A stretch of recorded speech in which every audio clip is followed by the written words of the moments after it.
ఇనుము చేత ఇనుము పొదినవును, అట్లు ఒకడు తన శిలికానికి వివేకమును పుట్టించును.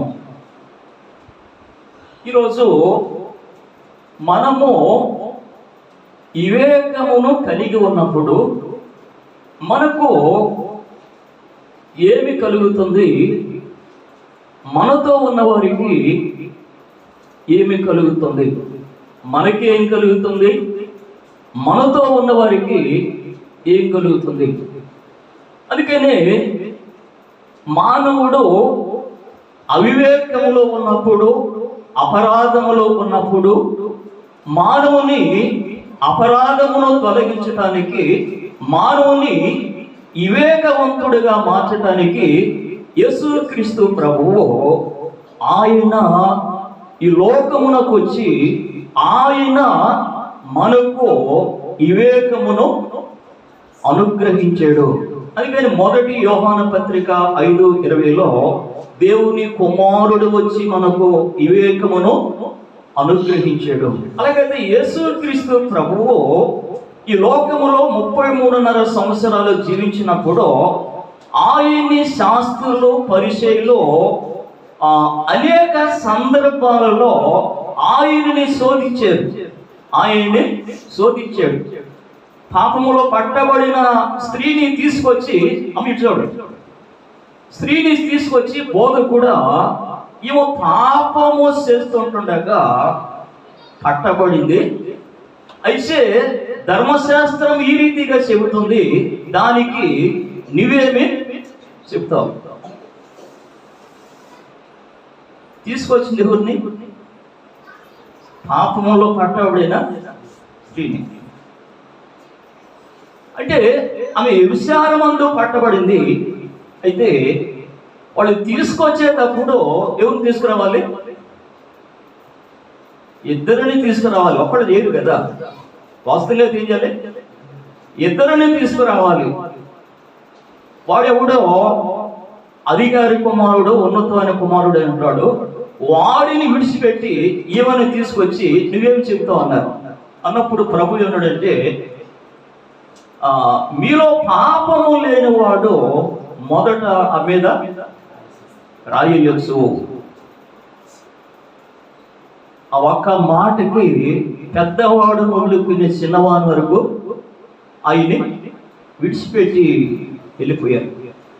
రెండో సందర్భాన్ని గమనించినప్పుడు మరలా ఇంకొక సందర్భంలో బోధ కూడా కైసరికి పన్ను చెల్లించకూడదా, దానికి నువ్వేం చెబుతావు అంటే, ఇక్కడ ఏ విధంగా అయినా కానీ ప్రభువుని ఏం చేయాలి?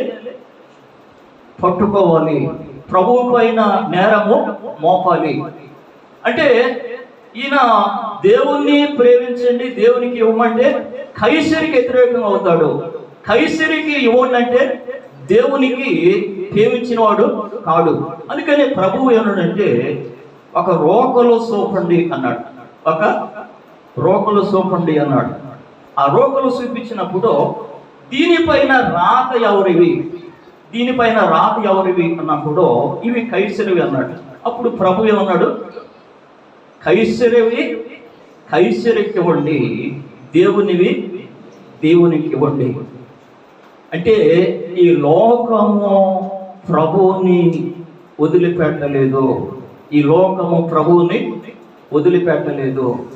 ఈ లోకము ఎవరిని వదిలిపెట్టదు. ఈ లోకం ఎవరిని వదిలిపెట్టదు. కాబట్టి మనలను మనము తప్పించుకోవాలి అని అంటే మనము ఏం కలిగి ఉండాలి? వివేకము కలిగి ఉండాలి. మత్తయి సువార్త 10:16లో ప్రభువు ఆ వచనాన్ని ప్రస్తావించి శిష్యులతో తెలియజేస్తున్నాడు. మత్తయి సువార్త 10:16 ఇదిగో గొర్రెల తోడేళ్ళ మధ్యకు గొర్రెలను పంపినట్లు నేను మిమ్మల్ని పంపిస్తున్నాను కనుక పాముల వలె వివేకులను పావురము వలె నిష్కాపటులనై ఉంటాడు. ఇక్కడ 2 సందర్భాలు చెప్పాడు. ఒకటి, పాముల నుండి వివేకమును తీసుకున్నాడు, పావురముల నుండి నిష్కాపటమును తీసుకున్నాడు. చేదు లేని పక్షి సృష్టిలో ఏదైనా ఉంది అని అంటే అదే ఇది పావురము. చేదు లేని పక్షి పావురము. వివేకం కలిగింది ఏదైనా ఉంది అని అంటే అది సర్పము. ఇది సర్పము. కాబట్టి మీరు తోడేలు లాంటి ప్రజల మధ్య ఉన్నారు. మీరు తోడేలు లాంటి ప్రజల మధ్య ఉన్నారు. కాబట్టి మీరు నోరు తెరిచినప్పుడు ఇంటిలోనైనా బయటైనా పనులైనా ప్రయాణములైనా ఎక్కడైనా నోరు తెరిచినప్పుడు ఏం చేయాలి? మనం ఏది మాట్లాడాలో అదే మాట్లాడాలి. ఏది మాట్లాడకూడదో అదే మాట్లాడకూడదు. అదే వివేకం. అర్థంగా? అందుకని లోకంలో ఉన్న సామెత ఏమన్నాడంటే, చేసేటప్పుడు చెవులు మూసుకో, చేసిన తర్వాత నోరు మూసుకో అన్నారు. పని చేసేటప్పుడు ఏం చేయాలి? చెవులు మూసుకోవాలి. ఎందుకు మూసుకోవాలి?